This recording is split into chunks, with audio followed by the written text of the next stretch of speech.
Friends, आज हम study करेंगे about the extraction of copper और इसके बाद हम स्टडी करेंगे extraction of zinc and the unit will be completed. Extraction of copper के बारे में स्टडी करेंगे, how the copper can be extracted. Okay, अगर हम डिफरेंट ओर्स स्टडी करें कॉपर के, so you have earlier studied that CuFeS2, it is one of the important ore of copper and that will be known as chalcopyrite. Another is Cu2S, that will be known as copper glans.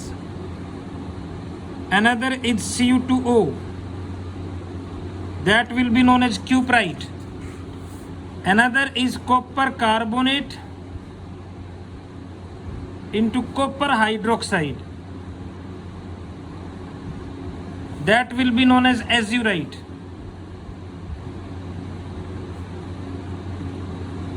Two moles of copper carbonate and copper hydroxide, that will be known as, sorry beta, this is known as malachite.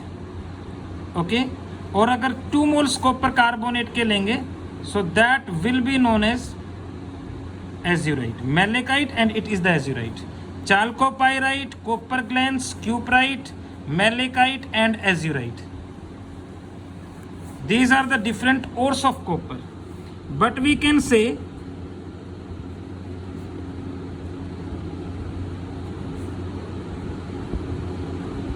copper is mainly extracted from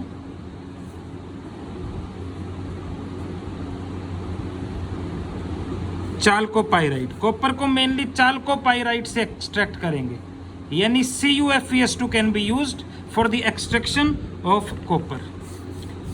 so we can से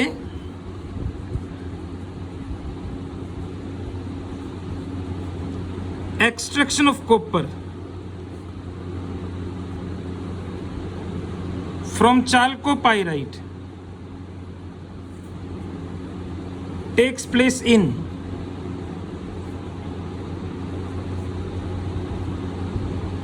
following steps. The first, crushing and pulverization. Okay, ये आपको पता ही है, मैं अभी इनको ज़्यादा detail में नहीं करूंगा। क्रिशिंग का मतलब आपको पता ही है, स्मॉल पीसीज में ब्रेक कर देंगे और फिर पाउडर में कन्वर्ट कर देंगे, तो that is known as the pulverization. ठीक है, और पुलवेराइजेशन और क्रिशिंग के बाद फिर हम करेंगे कंसंट्रेशन। तो आपको पता है कि ये सल्फाइड ओर है, और सल्फाइड ओर्स का जो कंसंट्रेशन है या जो ड्रेसिंग होता है वो फ्रोथ फ्लोटेशन प्रोसेस से करेंगे कि नहीं। सो वी कैन से कि जो CuFeS2 है that is concentrated through froth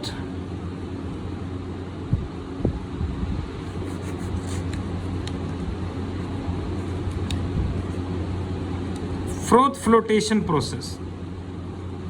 froth flotation process से करेंगे, और फ्रोथ फ्लोटेशन प्रोसेस में पता है आपको कि जो पाउडर्ड ओर है, ठीक है, उसको एक एमल्सन में डाल देंगे। पाइन ऑयल और वाटर का जो एमल्सन है, जिसमें एमल्सिफाइंग एजेंट होता है क्रीसोल या फिनोल, डिटेल में एक्सप्लेन किया था हमने, तो उसमें डाल देंगे, तो जिसके कारण जो डस्ट पार्टिकल है वो तो वाटर से गिली होकर नीचे बैठ जाएंगी, हैवी वेट हो जाएंगी नहीं, और जो ओर के पार्टिकल्स है वो नॉन पोलर होने के कारण ऑयल के कॉन्टेक्ट में आके वाटर के कॉन्टेक्ट में आएंगे नहीं, लाइट वेट रहेंगे, तो सरफेस के पास ही रह जाएंगे नहीं, और फिर कंप्रेस्ड एयर पास करेंगे तो फ्रोथ की फॉर्मेशन होती है, जिसके कारण ओर के पार्टिकल फ्रोथ के साथ साथ बाहर निकलते रहेंगे।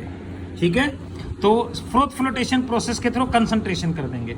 ये हो गया प्यूरिफिकेशन। और थर्ड जो स्टेप है, अब देखो ये सल्फाइड ओर है तो इसमें ऑक्सीजन है नहीं, तो इसको तो ऑक्सीजन चाहिए, तो इसलिए इसका क्या करेंगे हम, रोस्टिंग। तो रोस्टिंग का मतलब क्या है कि जो CuFeS2 है दैट इज रोस्टेड, इसकी रोस्टिंग करेंगे। रोस्टेड का मतलब that is heated in presence of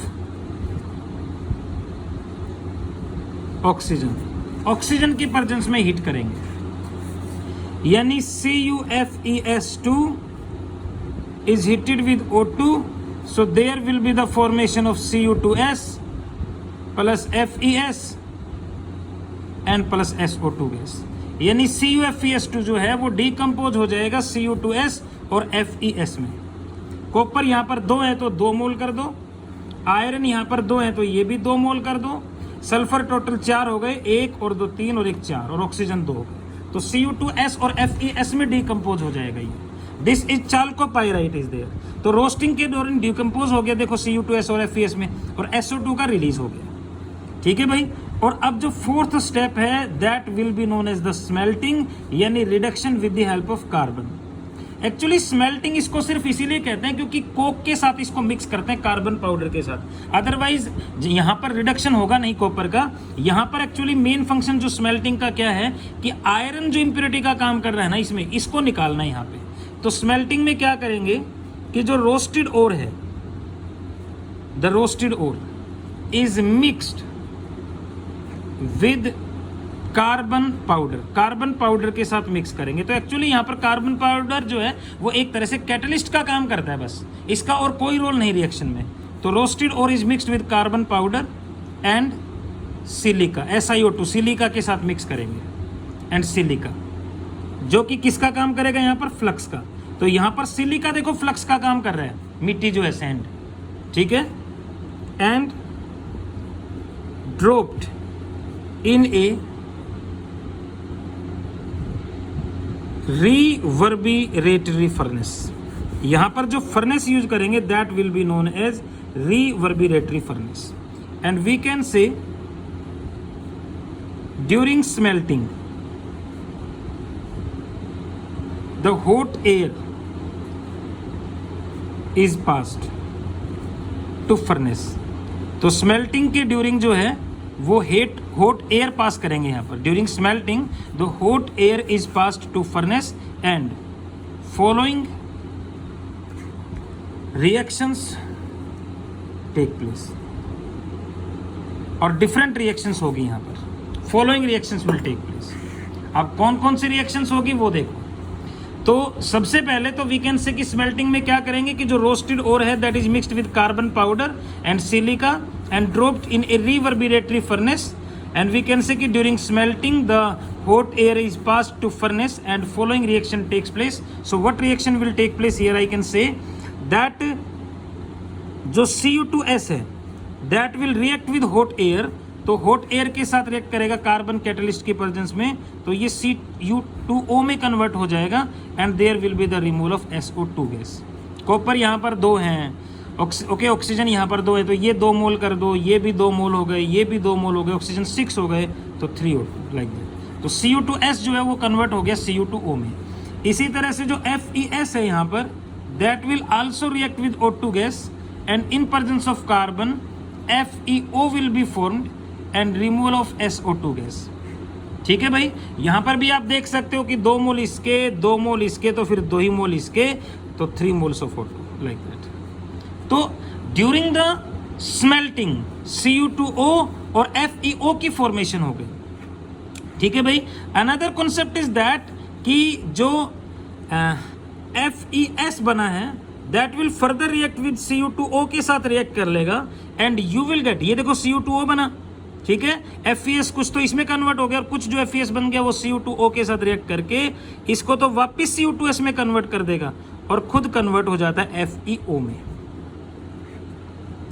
clear है। कॉपर 2 है, कॉपर 2 है, ऑक्सीजन यहाँ पर 1, यहाँ पर 1 sulphur, and there will be the sulphur का एक्सचेंज हो गया। तो ये Cu2S मतलब अल्टीमेटली जो कॉपर है वो Cu2S की फॉर्म में ही रहेगा और FeS जो है वो मोस्टली किस में कन्वर्ट हो गया, FeO में। अब जो FeO है ना यहाँ पर ये गैंग का काम कर रहा है, तो ये किसके साथ कंबाइन करेगा, जो आपने फ्लक्स डाला है SiO2, और गैंग और फ्लक्स मिलके क्या बनाएंगे, स्लैग। तो यहाँ पर स्लैग बन गया FeSiO3 iron silicate, that will be known as the slag, और इसको रिमूव कर लेंगे। तो यहाँ पर जो आयरन है इंप्योरिटी का जो काम कर रहा था गैंग का वो मोस्टली रिमूव हो गया और यहाँ पर आपके पास रह जाएगा Cu2S। अल्टीमेटली स्मेल्टिंग के बाद आप Cu2S को ऑब्टेन करेंगे, यानी Cu2S विल बी ऑब्टेन। ठीक है। सो वी कैन से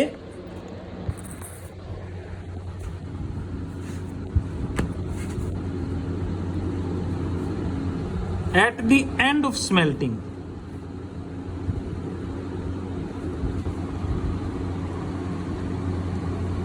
ए mixture of CU2S and FeS, और एक्चुअली FeS जो है वो ट्रेसेस में होता है, यानी बहुत बहुत कम परसेंटेज में. So a mixture of CU2S and FeS is obtained, known as matte, जिसको हम मैटी कहेंगे. तो मैटी क्या है? That is the mixture of CU2S and FeS. CU2S और FeS का मिक्सचर है matte. Okay, so CU2S is the main component, ये ट्रेसेस में होता है. तो ये याद रखना कि मैटी इज व्हाट, CU2S और FeS. और अब इसके बाद हम फिफ्थ स्टेप, एक एक्स्ट्रा, क्या नाम है, एक्स्ट्रा स्टेप होता है यहां पर, जिसको हम कहेंगे बेसिमराइजेशन. बेसिमराइजेशन स्पेशली कॉपर के एक्सट्रैक्शन में होता है. बेसिमराइजेशन में क्या करते हैं कि यहां पर जो मोल्टन मैटी होता है, the molten matte is taken in a pear shaped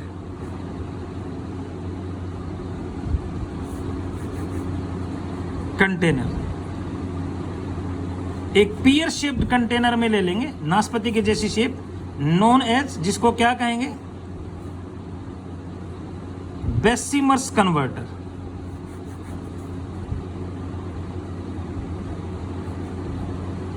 pear shaped converter, that is known as the Bessemer's converter. ठीक है. and hot air is passed to molten matte, और molten matte जो है उसमें hot air पास करेंगे. another factor is that the Bessemer's converter, जो Bessemer's converter है, that is lined with silica. Silica से लाइनिंग होती है इसकी. It is lined with silica inside, जो किसका काम करेगा, विच एक्ट्स एज फ्लक्स. तो सिलिका यहां पर फिर से फ्लक्स का काम करेगा. अब देखो बेसिमर्स कन्वर्टर में इस तरह का एक कंटेनर हो गया, just like that.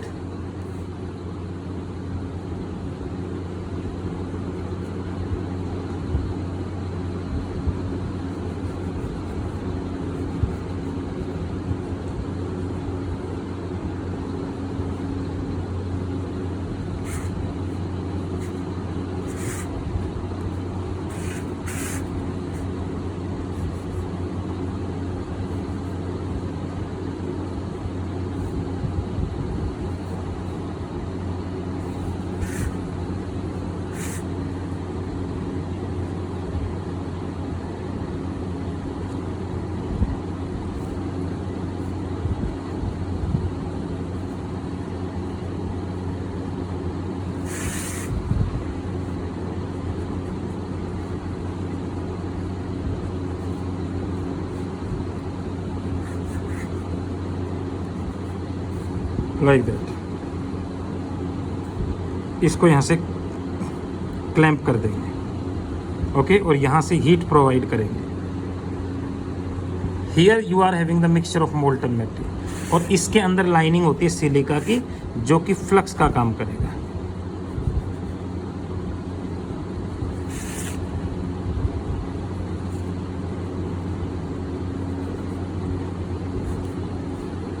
SiO2 Kline, और यहाँ पर ये पोर्स होते हैं जिसमें से हॉट एयर पास होती है. ठीक है, और ये आपके पास मोल्टन मैटी हो गया. That is the mixture of CU2S and FeS. FeS हालांकि ट्रेसेस में होता है. ठीक है, सो लाइक दैट. तो यहाँ पर जब प्रोसेस होगी, हॉट एयर पास करेंगे, तो SO2 गैस जो है ना वो रिलीज होती रहेगी यहाँ पर. It is the representation of Bessemer's converter. अब देखो रिएक्शंस क्या होती है बेसिमर्स कन्वर्टर में. तो रिएक्शंस ये होगी कि जब हम इसके अंदर हॉट एयर पास करेंगे, तो जो FeS है वो हॉट एयर के कांटेक्ट में आके FeO में कन्वर्ट हो गया, and sulphur dioxide will be released. ये 2 मोल, O2 के 3 मोल हो गया. ठीक है. अनदर कॉन्सेप्ट इज दैट कि जो CU2S है मोल्टन मैटी में, that will also react with O2, and there will be the formation of CU2O plus again 2 moles of SO2 gas. Clear है? ये हो गया, ये रिएक्शंस हो गई, यहां पर सेम वही रिएक्शंस रिपीट हो रही है। इनटू द नेक्स्ट कॉन्सेप्ट, जो FeO आपके पास बना, that will combine with silica, that is the gangue, और ये आपके पास फ्लक्स है। So there will be the removal of FeSiO3, यानी स्लैग का रिमूवल हो गया। Iron silicate will act as the slag. And the last Cu2O जो बना, वो Cu2S जो प्रेजेंट होता है इसमें, मैक्सिमम तो इसमें कन्वर्ट हो गया, लेकिन कुछ प्रेजेंस अभी रहती है इसकी।